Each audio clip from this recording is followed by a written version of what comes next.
All right, weather-wise out there now, while we welcome warmer temperatures this week, several states are bracing for a significant winter storm.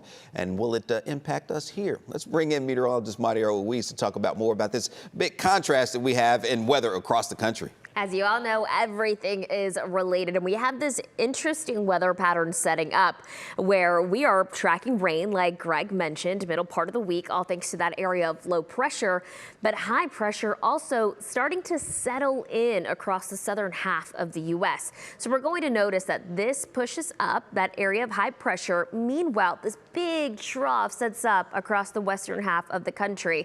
Now, because of this, we're going to notice that the southern half gets warmer and the northern half of the country sees those cold, snowy days. We're already seeing some of that across portions of the north. In fact, so much so that we already have winter weather advisories, winter storm warnings, blizzard warnings, and winter storm watches in place anywhere from the Rockies, Montana, into the northern plains. Now, let's look at why this is happening, and I want to focus in on the Twin Cities, Minnesota, to be exact, and it's because of what and how much snow they're going to see. This is Tuesday around noon. We notice this area of snow. It just continues. That area of low pressure that helps bring in rain for us kind of ramps up snow across the northern part of the country there. And look at that. I'm going to take you all the way till Thursday noon.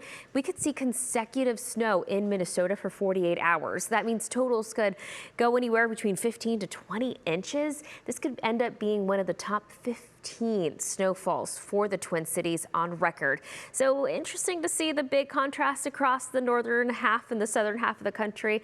A reminder that winter is still very much here, Kara. That's what we keep